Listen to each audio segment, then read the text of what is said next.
Hello, जय हिंद दोस्तों।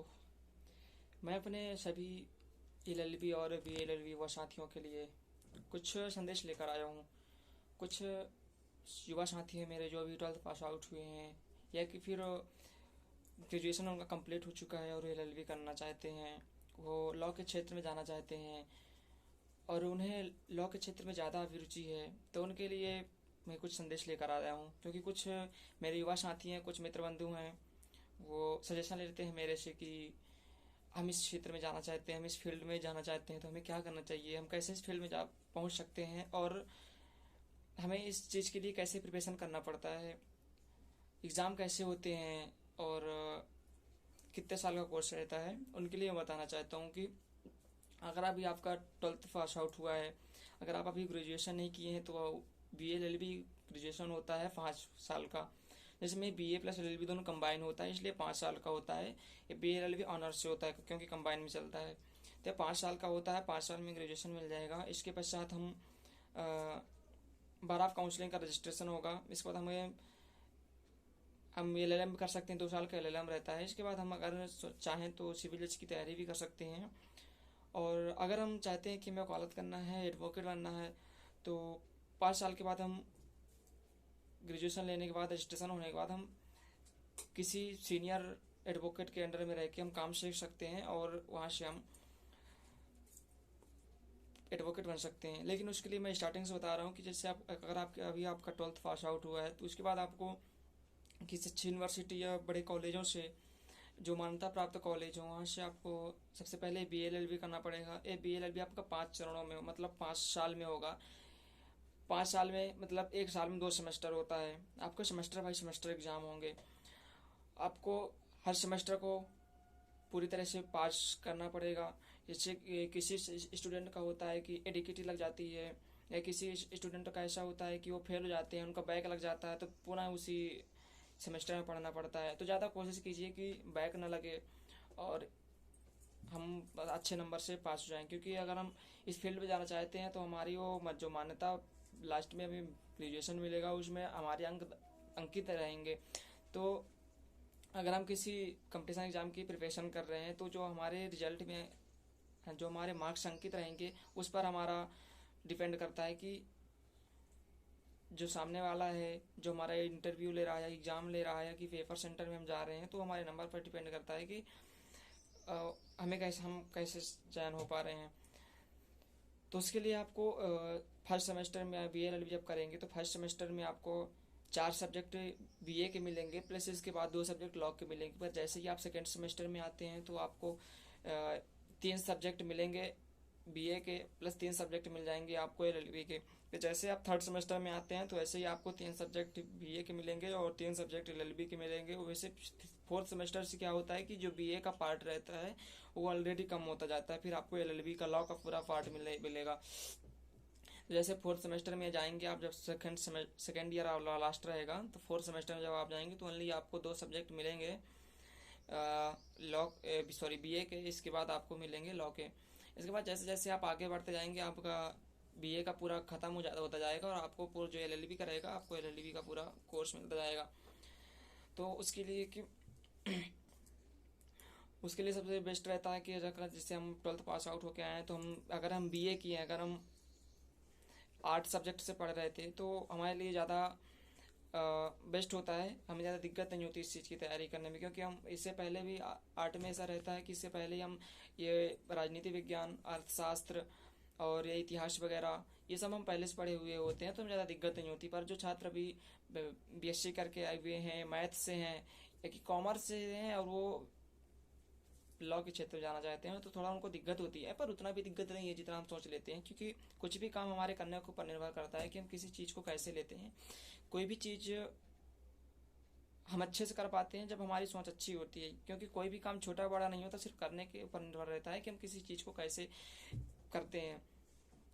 इसके बाद कंटिन्यू आपका एक साल में 2 सेमेस्टर चलेगा। ऐसे करके आपको 5 साल में 10 सेमेस्टर होंगे। आपको पूरे एग्ज़ाम निकालने के बाद जब आपका ग्रेजुएशन कंप्लीट हो जाएगा, तो उसमें आपको सिविल बार काउंसलिंग का एग्ज़ाम देना पड़ेगा।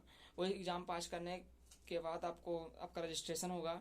रजिस्ट्रेशन के बाद अगर आप एडवोकेट पर ही रहना चाहते हैं तो फिर आपको किसी सीनियर एडवोकेट के अंडर पे रह के काम सीखना पड़ेगा। कम से कम इसमें 4 साल का समय तो लगता है, 4 साल से 5 साल के बीच में आपको समय लगेगा और आप सीख सकते हैं। इसके बाद अगर कोई स्टूडेंट्स हैं जिन्हें जो चाहते हैं कि हमें सिविल जज की तैयारी करना है, डीपीओ की तैयारी करना है, तो फिर क्या होता है कि जैसे आपका 4 साल कंप्लीट होता है BA LLB, तो उसके बाद आप प्रिपरेशन करना स्टार्ट कर दीजिए। तो आपका 1 साल का रहता है सिविल जज का जो कोर्स रहता है, वो 1 साल का रहता है। तो जैसे आप 4 साल कंप्लीट होंगे तो आपका जो 5वां साल ग्रेजुएशन का चलेगा, वही ग्रेजुएशन के साथ साथ में आपका 1 साल का तैयारी भी हो जाएगी। तो जैसे ही आपका रजिस्ट्रेशन होगा, जैसे ही आपको मान्यता मिल जाएगी एग्ज़ाम में बैठने की, वैसे ही आपका कंप्लीट हो चुका होगा तो आप आसानी से पेपर दे सकते हैं।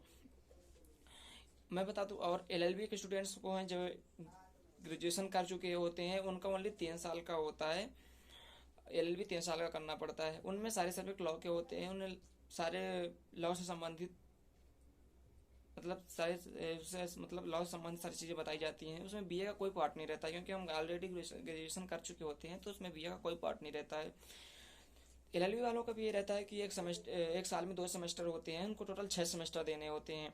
और इसके बाद वो ग्रेजुएशन कंप्लीट होने के बाद वो किसी भी सीनियर एडवोकेट के अंडर में रह के काम सीख सकते हैं। और वो काम सीखने के बाद वो किसी भी न्यायालय में अपना पंजीकृत करा के वहाँ से अपना केस लड़ सकते हैं, अपना बेंच स्थापित कर सकते हैं। और इसके बाद अगर वो चाहें सिविल जज की तैयारी करने के लिए, तो सेम जैसे मैं बताया BA LLB के बाद स्टूडेंट्स कैसे कैसे करें, वही सेम प्रोसेस रहता है, ज़्यादा कोई दिक्कत नहीं होती इसमें भी।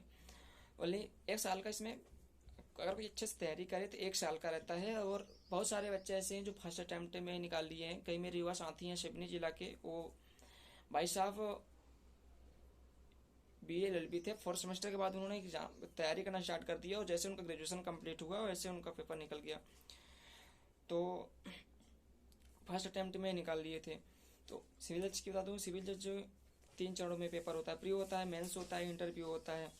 इन सब की चीज़ों के लिए पढ़ने का मेन आधार हमारा होता है बेयर एक्ट। बेयर एक्ट में क्या सारी चीज़ें धारा वगैरह दिया रहता है, और इसमें संक्षिप्त दिया रहता है।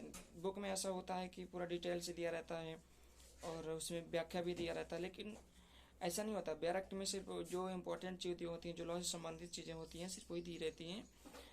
और जो हमारी परीक्षा में पूछी जाती है, सिर्फ हमसे लॉ से रिलेटेड शब्दावली ही पूछी जाती है। जो जैसे बुक में दिया रहता है कि अपने शब्दों में भी व्याख्या की जाती है, ऐसा कुछ भी नहीं है।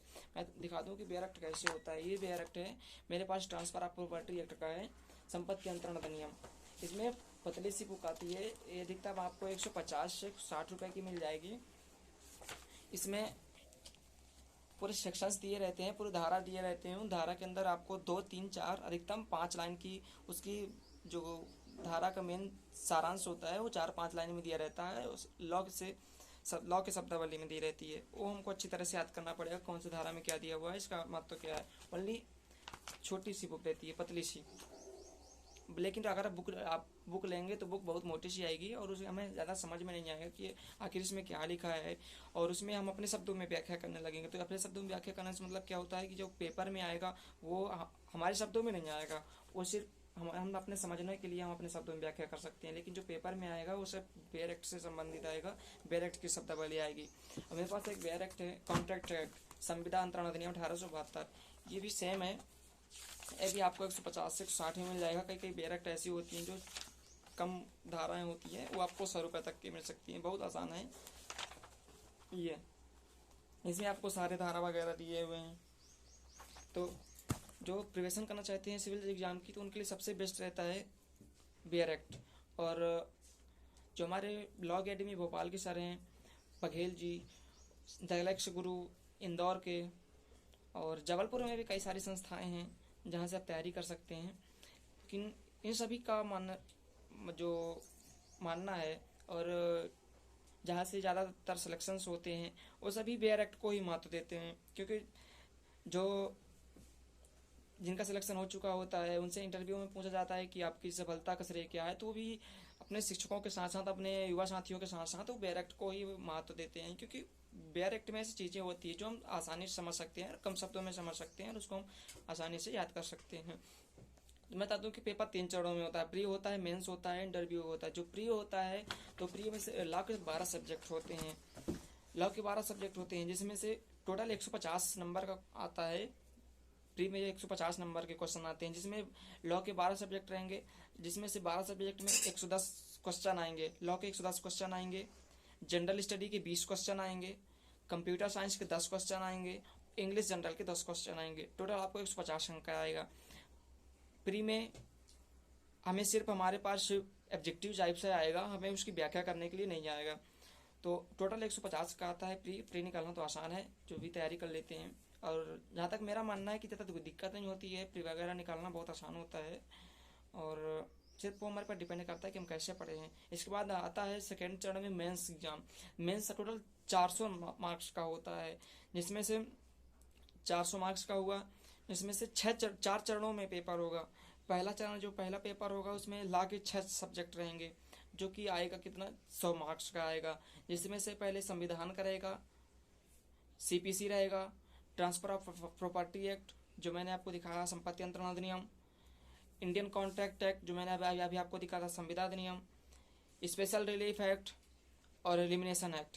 ये टोटल 6 सब्जेक्ट आएंगे। इन 6 सब्जेक्ट में आपको 100 नंबर का क्वेश्चन आएगा। इसमें ऑब्जेक्टिव नहीं रहेंगे, इसमें आपको इनके बारे में तो थोड़ा लिखना पड़ेगा। कुछ धाराएं वगैरह देगा तो धाराओं वगैरह के बारे में बताना पड़ेगा कि धारा में क्या कह रहा है, इस धारा का मतलब क्या है, धारा कहाँ उपयोग की जाती है। इसके बाद जो सेकेंड पेपर होगा, सेकेंड पेपर भी 100 नंबर का होगा। सेकेंड पेपर में भी आपको लॉ के 6 सब्जेक्ट आएंगे, और उन 6 सब्जेक्ट भी सेम कंडीशन के रहेंगे। इसके बाद थर्ड पेपर होगा, थर्ड पेपर भी 100 नंबर के आएंगे। इसमें भी लॉ के सब्जेक्ट रहेंगे जो हम प्री में पढ़ चुके हैं, वो इसमें भी रहेंगे। इसके बाद फोर्थ पेपर होगा। फोर्थ पेपर में हमको 100 नंबर का आएगा, जिसमें हमको सेटलमेंट ऑफ इशू आएगा, 10 नंबर का आएगा। फ्रेमिंग ऑफ चार्ज आएगा, ये भी 10 मार्क्स का आएगा। जजमेंट ऑर्डर, जजमेंट लिखने के लिए आएगा, क्रिमिनल भी हो सकता है, सिविल भी हो सकता है। जैसे हम जजमेंट लिखते हैं तो दोनों तरह के आएगा, सिविल में भी पूछ सकता है और क्रिमिनल के बारे में भी जजमेंट पूछ सकता है। तो हमें दोनों अच्छे से तैयारी करना पड़ेगा कि कोई भी पूछे हम आसानी से दोनों कर सकें। इसके बाद है ये दोनों 40-40 के आएंगे, क्रिमिनल भी 40 नंबर का आएगा और सिविल भी 40 नंबर का, दोनों जजमेंट 40-40 नंबर के आएंगे। इसके बाद आपको प्री हो गया, आपका मेंस हो गया। इसके बाद हम आते हैं इंटरव्यू। इंटरव्यू 50 नंबर का होता है। इसमें से 50 नंबर में अगर ST/SC वालों के लिए मिनिमम 16-17 से अधिक हो, मिनिमम कम से कम 16 नंबर फिर भी होना चाहिए। जनरल वालों के लिए 16-17 फिर भी होना चाहिए। OBC वालों के लिए कम से कम 20 केस होना चाहिए। और अगर किसी का प्री निकल जाता है, मेंस निकल जाता है, तो इंटरव्यू में ज़्यादा दिक्कत नहीं होती, क्योंकि वो चीज़ तो हम पहले से तैयारी कर चुके होते हैं, और इंटरव्यू में हमसे वही चीज़ पूछी जाती है जो हम पहले पढ़ चुके होते हैं। तो अगर हमारे सब अच्छे से हम पढ़े हैं, अगर हमारा प्री भी निकल गया, मेंस भी निकल गया, तो हमारा ज़्यादा कोई दिक्कत नहीं होता, आसानी से निकल जाता है इंटरव्यू। तो मैंने आपको बता दिया कि पूरी इसकी प्रोसेस क्या रहती है। तो आशा करता हूँ ज़्यादा तो कोई दिक्कत आएगी नहीं है मेरे सभी युवा साथियों को। और जो सोच रहे हैं कि हम तैयारी करेंगे इस साल नहीं अगले साल, उनसे मैं कहना चाहूँगा कि आप अगले साल का वक्त छोड़ दीजिए कि आने वाले समय में मैं करूँगा। आप ही आज से ही तैयारी करना स्टार्ट कर दीजिए, क्योंकि आप जितना ही आगे समय को बढ़ाते जाएंगे उतना समय आपको घटाता जाएगा। क्योंकि किसी ने कहा है, अगर आपने किसी भी काम को करना स्टार्ट कर दिया है तो उसका अंत भी कर दो, वरना तुम्हारा अंत कर देगा। इसलिए जो भी तैयारी करना चाहते हैं आज से ही लग जाएं, और मेरा भी सपोर्ट करें। एक्चुअली क्या है कि मैं भी इसी फील्ड पे हूँ, और मुझे भी प्रिपरेशन मैं एक्चुअली स्टार्ट कर दिया है। तो अभी मैं BLLB मेरा सेकेंड ईयर चल रहा है, तो मैं सोचा कि अभी से अगर मैं तैयारी करना स्टार्ट कर देता हूँ तो मेरा आने वाले जो 3 साल हैं, अगर 3 सालों में मैं अच्छी तरह से तैयारी कर लेता हूँ तो मुझे ज़्यादा दिक्कत नहीं होगी। तो अगर आप BLLB में है, LLB में है, फर्स्ट सेमेस्टर में, थर्ड सेमेस्टर में, ये कोई दिक्कत नहीं है। आप पढ़ना स्टार्ट कर दीजिए, तैयारी करना स्टार्ट कर दीजिए, और मुझे भी मेरा भी सपोर्ट कीजिए। मुझे भी बताइए कि अगर आप लोग देख रहे हो, कुछ मेरे से सीनियर भी हो सकते हैं, जूनियर भी हो सकते हैं, तो अगर इस बारे में आपको कुछ ज़्यादा जानकारी है तो कृपया मुझे भी बताएं, ताकि मैं भी बेहतर तैयारी कर सकूँ। जय हिंद।